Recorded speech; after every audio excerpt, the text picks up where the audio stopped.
Bienvenue dans le Financier, votre rendez-vous économique quotidien. Voici les titres de l'actualité.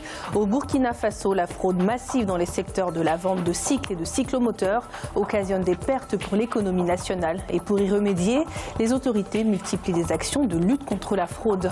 Et dans l'actualité également, les prévisions de croissance revues à la hausse en Guinée, des chiffres positifs liés notamment à la capacité de production électrique qui a doublé entre 2010 et 2017. Et puis nous ferons un point en fin d'édition sur l'évolution des marchés boursiers africains.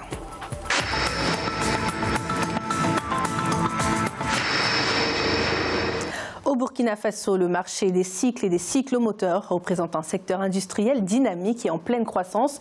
Celui-ci doit pourtant faire face à un système de fraude massive. Et pour y remédier, les autorités multiplient les actions de lutte contre cette fraude. Des précisions avec Jean-Paul Ouedraogo.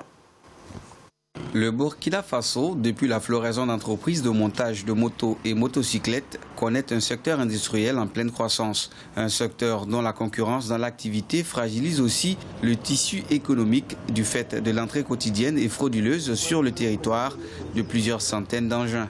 Face au phénomène, l'État, depuis quelque temps, fait dans la sensibilisation des importateurs. Les taxes afférentes à l'importation des 10 produits sont éludées, ce qui constitue un manque à gagner pour l'État et limite ses capacités à financer des projets de développement comme les infrastructures et à créer des emplois pour les populations en majorité jeunes et sans emploi. Chaque année, plus de 50 000 engins de roues sont mis sur le marché. Si leur importation est soumise à des taxes perçues pendant le franchissement des cordons douaniers, il n'en demeure pas moins une réalité que ce qui divise les acteurs est l'application sur le terrain d'un tarif commun pour tous les types d'engins. On ne peut pas comprendre que dans le même groupe, il y a des tarifs différents. Il y en a qui dédouanent 20 000 francs, il y en a qui dédouanent 100 et quelques mille francs.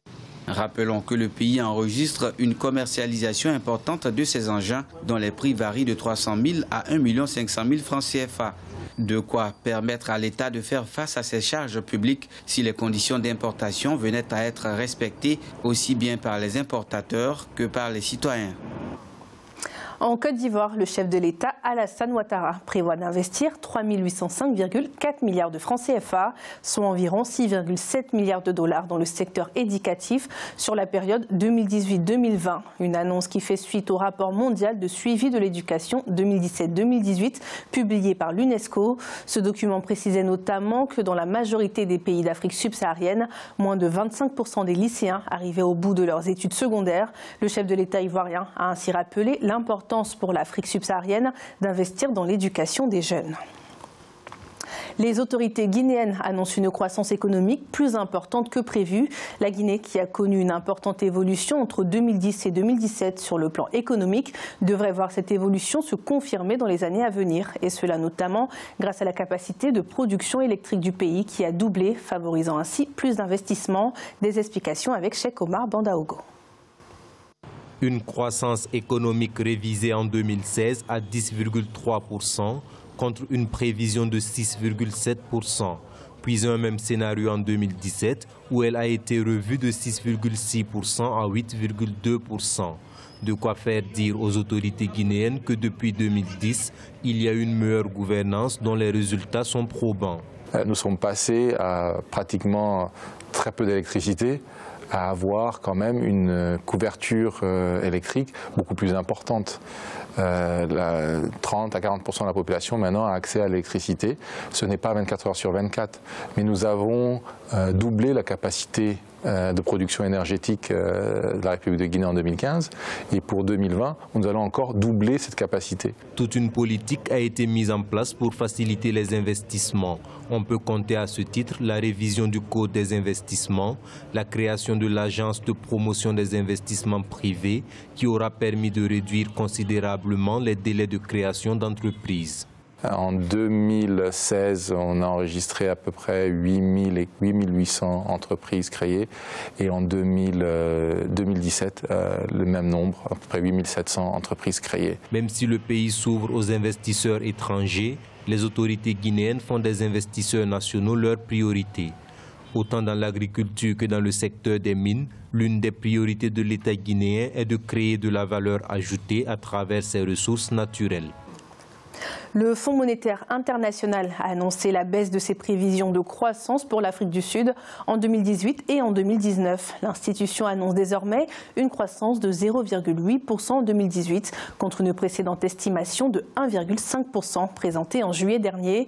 Pour l'année 2019, celle-ci devrait croître de 1,4% contre une précédente estimation de 1,7%. Le FMI a également recommandé aux autorités sud-africaines de procéder à des réformes liées au marché du travail, à l'éducation et aux entreprises publiques.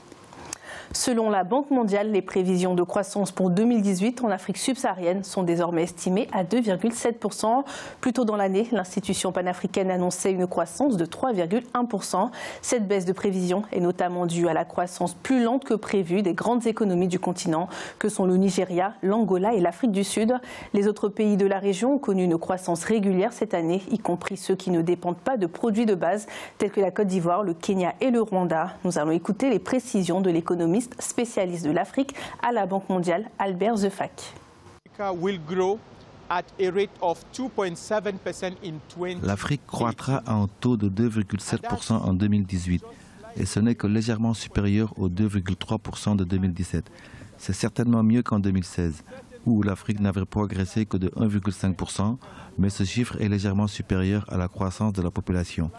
Nous devons donc poursuivre des réformes et relancer la croissance de nos trois plus grandes économies, celles du Nigeria, de l'Afrique du Sud et de l'Angola, où la reprise a été extrêmement lente, réduisant ainsi la croissance moyenne de l'Afrique, où les pays continuent de croître à un rythme élevé.